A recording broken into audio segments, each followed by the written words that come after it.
Welcome to episode 276 of the Clean Energy Show.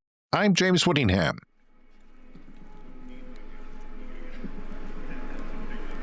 On August 20th, 2018, a young girl in Stockholm, Sweden, in a yellow raincoat and pigtails, rode her bike to the Swedish Parliament. It was a school day. Why go to school when there is no future, she declared. Can you do it in English, maybe? Yes. We kids don't usually do what you tell us to do. We do what you do. And because you adults don't give a damn about my future, I won't either.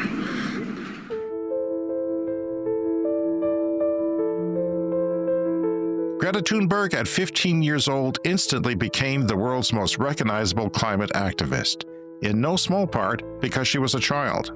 We have not come here to beg world leaders to care.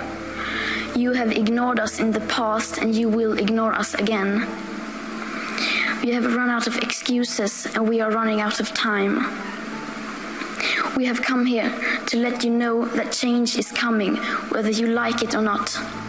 As a child with her whole life ahead of her, she should have been optimistic about the future. For more than 30 years, the science has been crystal clear. How dare you continue to look away and come here saying that you're doing enough when the politics and solutions needed are still nowhere in sight. You say you hear us and that you understand the urgency. But no matter how sad and angry I am, I do not want to believe that. Because if you really understood the situation and still kept on failing to act, then you would be evil, and that I refuse to believe. Thunberg used moral urgency to hold institutions accountable and inspired global action. Her activism seemed fueled by her having a direct stake in the future of the planet.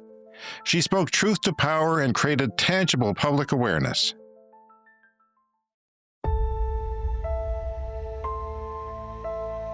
Across the Atlantic Ocean, in the middle of the North American plains, Kiké Dueck was a kindergartner exploring a bird book on a camping trip. I had no idea who she was or even about the environmental movement at the time. I just fell in love with that book, Sibley Guide to Birds, 2nd edition. Their parents kept most technology away from the child, so Kiké embraced reading. Dueck quickly became wise beyond their years. They lived in Saskatchewan, Canada, which was home to thousands of people with Ukrainian heritage. We begin with what's been a devastating 24 hours in the Ukraine, which right now is under a continuing full-scale military assault from Russia. When Russia invaded Ukraine in February 2022, Kiké was in 3rd grade. Their classmates held fence demonstrations every recess in support of Ukraine. Feelings of empowerment replaced feelings of helplessness, and she came to a realization. That's why I was able to do action in the future. That's why it came to my mind. In 2023, Kiké's provincial government passed Bill 137. All those in favor say yea. The Parents' Bill of Rights passed through the legislature Friday. It mandates school staff get parental permission before using a different name or gender expression for students under 16. This affected Kiké directly as they identify as non-binary.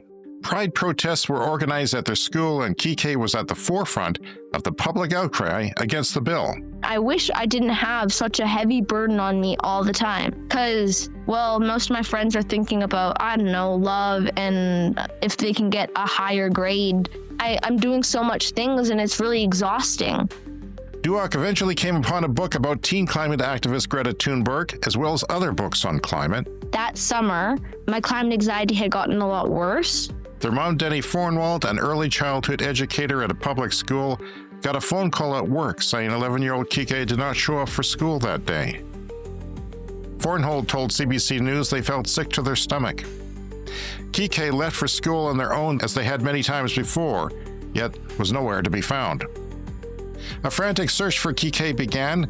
Friends, family, school staff, and later the police were all searching for the lost child. No one had any idea what had happened to them.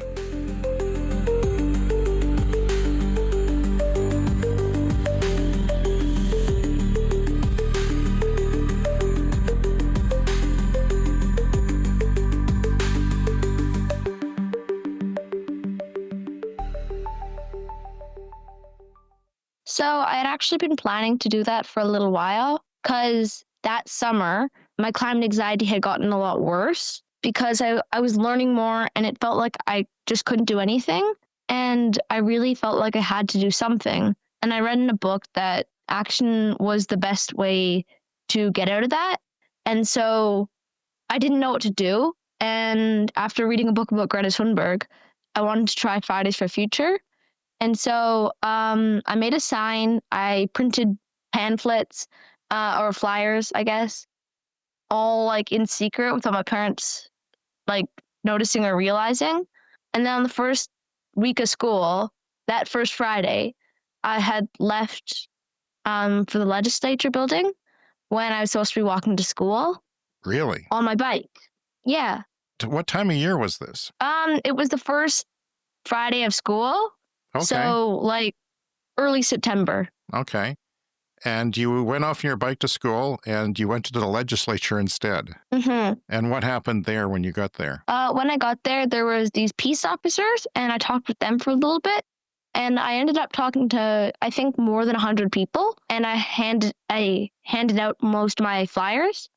But now that I come to think of it, I'm surprised that no one asked if if my parents knew where I was. And I kind of expected them to know where I was, and I kind of expected them to find me before the time that they found me. And I was going to go back at lunch no matter, because I was worried that they weren't finding me.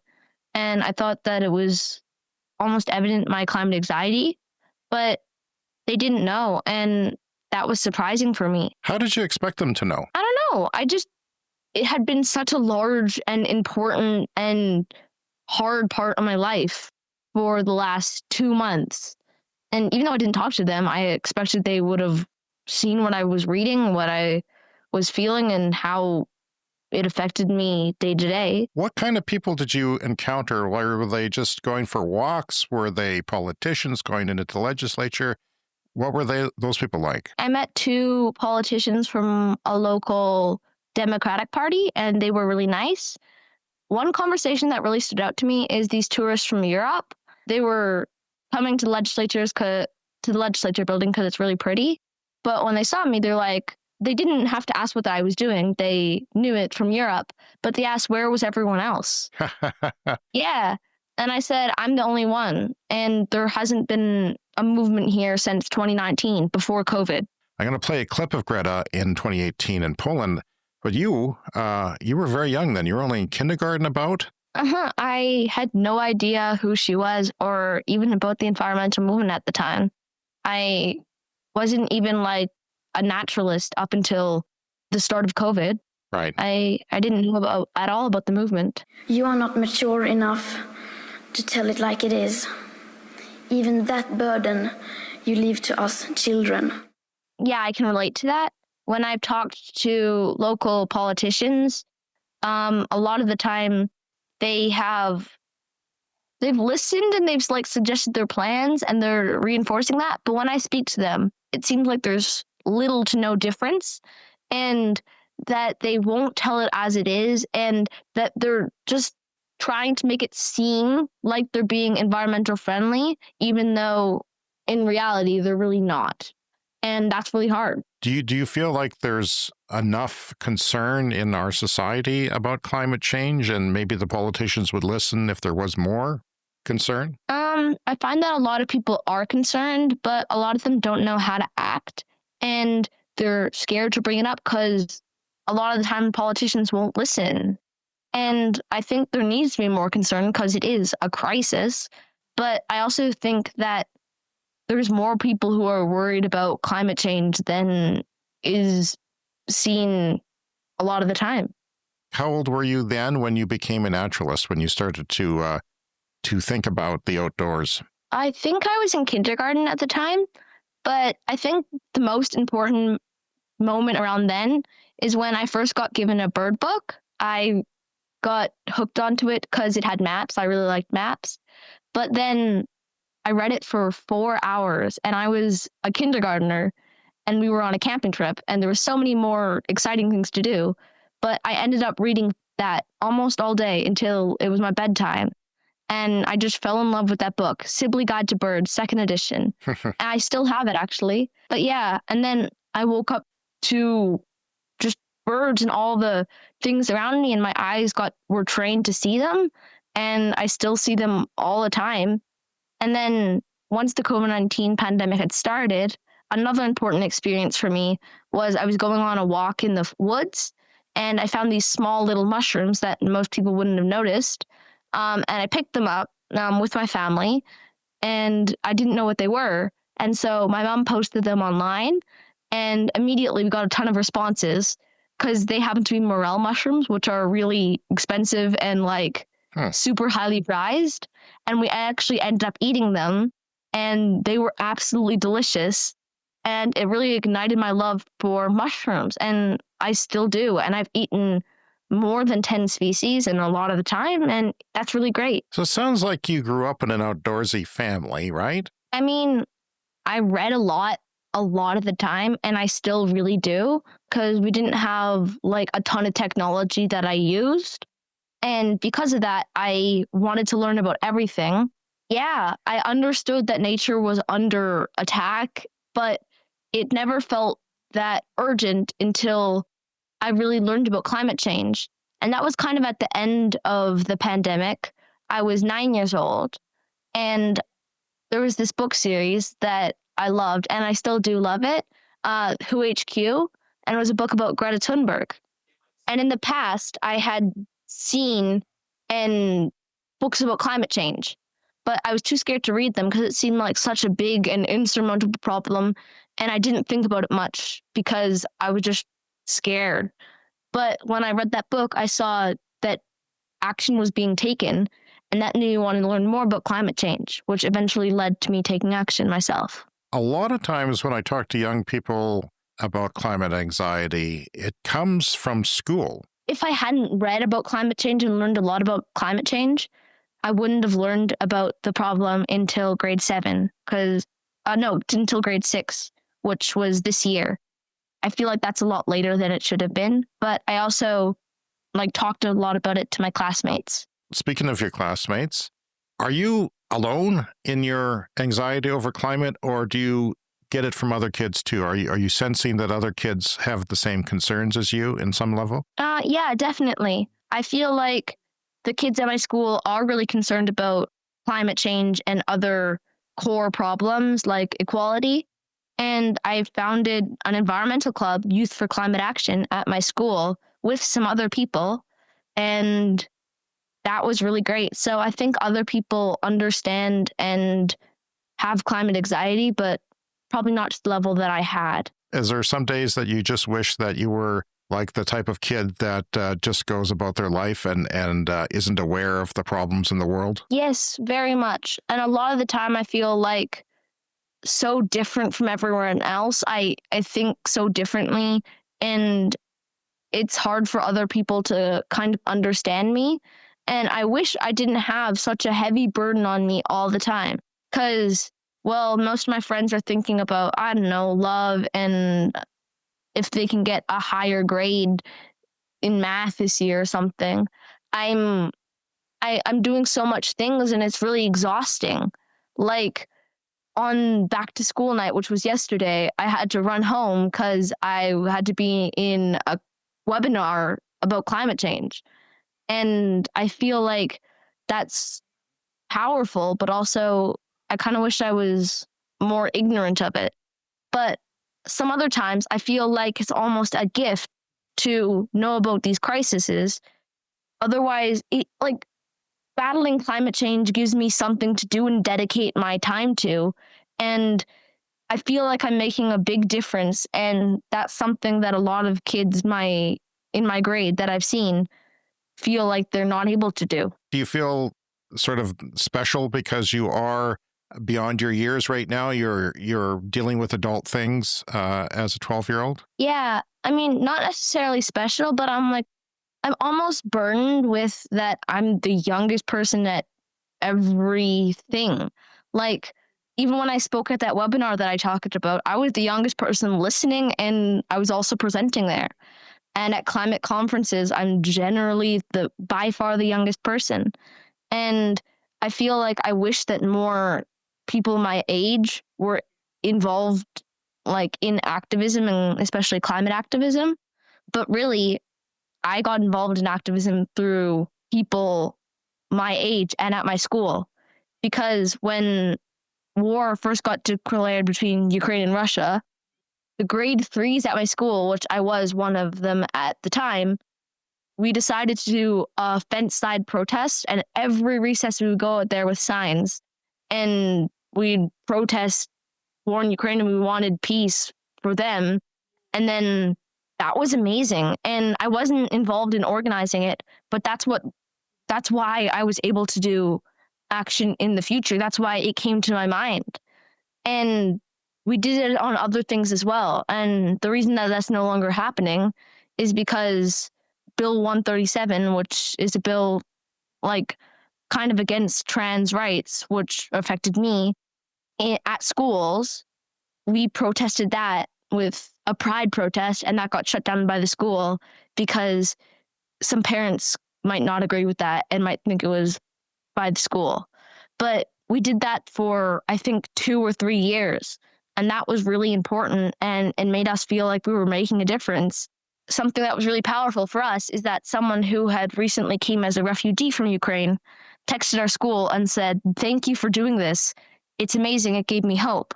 And that was something that made me feel powerful and made the people around me also feel really happy. I feel like I wish that more people my age were involved in activism. But you started early. Do you think maybe the future you in high school will have all that much more experience and can be a leader in this because you've started so early? I really hope so. And I'm glad that I was able to come and realize the climate crisis earlier. And I hope that I can encourage other people to do something like this. I'm early and no one else my age is doing this, or so it seems. And even the people who are doing this are generally in their mid to late teens. And I don't know why I started early, but I really hope that it will help me be able to make a difference now and in the future. Because if we don't take action now, then there's really no other time, even in the short-term future. Yeah. How many people are in the club at school? Well, it depends on the day, but 20 regular people who show up every time. That's pretty significant. Mm-hmm. Do you see that passion spreading to other kids? Do more, occasionally another kid comes and because other people are doing it? Mm-hmm. I feel like some people at my climate club will like become real environmental activists, and that people from throughout the school are noticing the difference because we're planting a garden, we're collecting signatures on a petition, we're doing a lot of things. And I feel like other youth and kids are noticing, and I hope that people will be inspired to take action from a younger age as well, because the way that adults think, like the younger the people who get involved in climate activism, the more they'll take it seriously. Like not like, oh, it's just a thing that teens do, they're rebellious and stuff. But when people younger and younger are involved in things like this, I hope that adults will actually listen. I'm old enough to see that the climate has changed, unfortunately. I didn't expect it to. We were told it would be mid-century, and now we have wildfire smoke every day. How is that affecting you? I'm old enough to see that the climate has changed, and that makes me really sad because I don't want to be seeing runaway climate change during my lifetime, and I'm going to be experiencing the future, and I don't want the future to be a catastrophe or drastically harder to live in. But that feels like the course that we're heading towards. And I just hope that we can come to our senses in time, even though I'm not sure we will be able to. How do you feel about your province these days when it comes to climate? I feel like they're not going to listen, and I've seen that they won't listen to me talking to them outright, because I got signatures on a petition. Me and some other youth from a climate club, we talked to the Minister of the Environment, and we haven't seen any change from that. Even though he did acknowledge what we thought, we disagreed a lot. And I did a letter writing campaign. I haven't gotten an answer on that yet. I've organized climate strikes that are bigger than just me. almost 100 people, and I haven't seen action from them. And right now I'm actually in a court case against the provincial government. The Saskatchewan Environmental Society and its allies are taking the provincial government to court in a bid to stop the province's plan to extend coal power past 2030. The suit asks for a judicial review of the province's decision and an interim stay to halt further action until a ruling is made. We're just insisting that the government not spend hundreds of millions of dollars refurbishing coal-fired power plants when they know it's against federal law. Federal clean electricity regulations require all conventional coal plants to shut down by 2030, but Saskatchewan is planning to run them until 2050. I hope that will force them to act, because right now it doesn't seem like they're going to. And I hope that through the court, when they're forced to act, they actually will. Is that the way to go? Because it kind of seems that way sometimes. Do you feel optimistic about it? I mean, in a lot of governments, it's not necessary to take them to court, but with some governments that just won't take significant action, even if you try really hard, going to court is the ideal strategy, and it's what can be done to make them take action, because you can't just deny the court, even though some governments have tried. You just can't. It's final, and I hope that will get governments to take action. So we have 40% of our electricity here comes from coal, and we have a really good wind and solar resource here. There's countries that I've compared on the podcast, like the Netherlands, that is like 30% of their power's from solar, and they have far worse solar potential than we do, because they're cloudier than we are, but they're around the same latitude on the planet, the same sort of seasonality to it. Mm-hmm. And we don't do it here. Why do you think our governments refuse to embrace renewables? Because apparently it's easier, even though it's not. There's so many arguments against that. I mean, maybe one of the reasons is voters, but I doubt that. The court case that I'm in, because our provincial government violated federal law and said, too bad, we're keeping coal till 2050, even though they have to only keep coal to 2030. And they're renovating these coal places and keeping them online, and that's costing millions of dollars and almost $1 billion. And they're probably going to have to shut down these things anyways. The argument that I've seen a lot is the sun's not always shining and the wind's not always blowing, so we need baseline energy. But battery capacity, those work. Different types of batteries, like gravitational batteries, where it's totally different. These all work really well, and people use less power during the night, and it's a lot cheaper, and you'll save so much money. And the current goal is to transition coal directly to nuclear with no other renewables, because it's got baseline power. And that's just because they want to stay and they don't want to make changes. But I think that's necessary. And we have great solar potential. Wind's always blowing. It would be an amazing step, and it makes more sense. I don't understand why the governments aren't acting, because it makes less sense to be on coal than it makes to be on renewable energies. It's not logical, and I don't understand why they're acting like that. They haven't come out and publicly denied climate change. Do you believe, though, that they actually believe in climate change? I know that they know that climate change is real, because otherwise they would be denying science, and I hope that they don't do that, but I really don't understand the actions they're taking right now.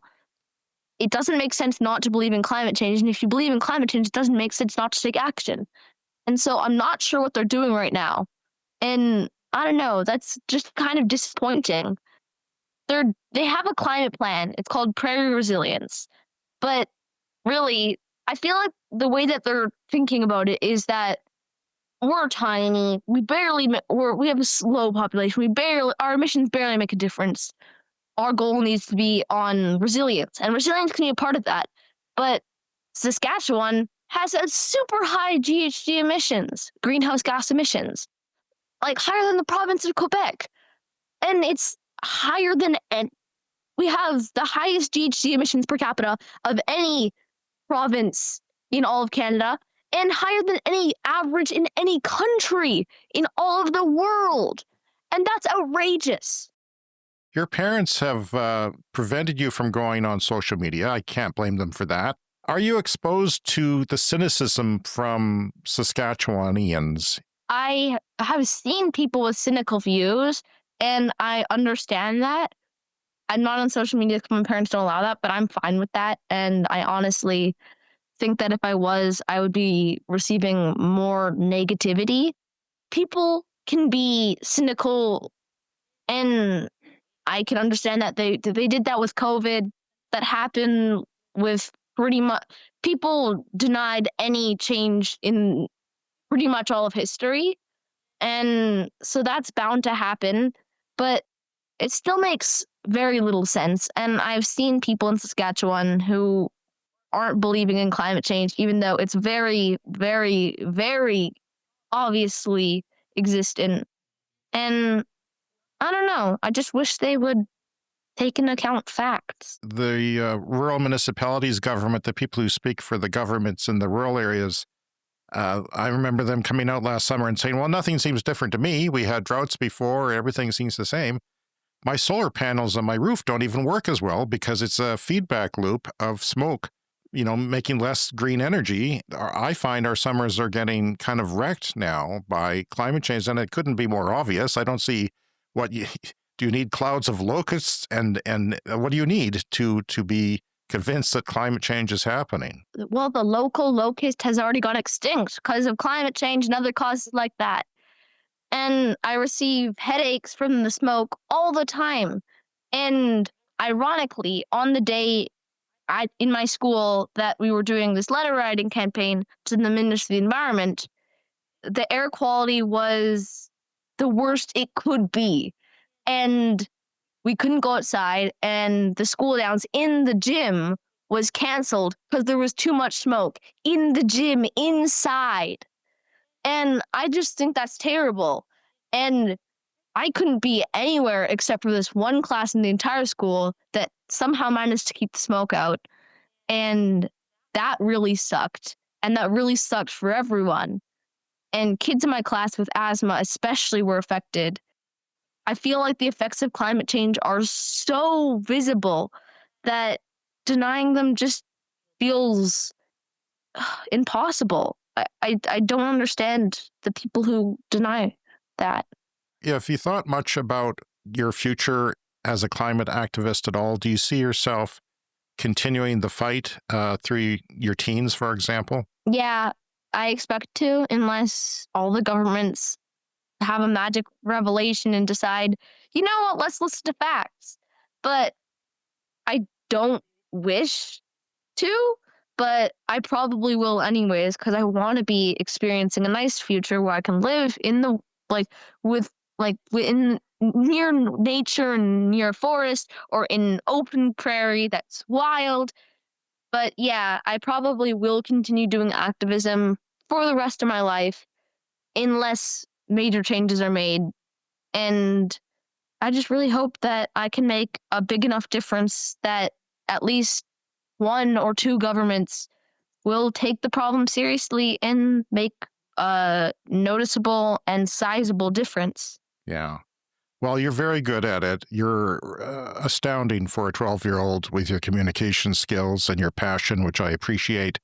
Thank you so much, Kiké. It's been a pleasure talking to you, and I wish you all the luck, and I hope to bump into you again and have you on the show again sometime in the future. Yeah, you too. Thanks so much. Thank you for listening. It's been quite a perspective to listen to a 12-year-old, particularly this one, who is obviously smarter than all of us. Reach out to us at cleanenergyshow@gmail.com. That's our email, cleanenergyshow, all one word, @gmail.com. Brian and I will be back later this week with our Patreon episode and back next week with a normal show to kick off our fall season. We'll see you then.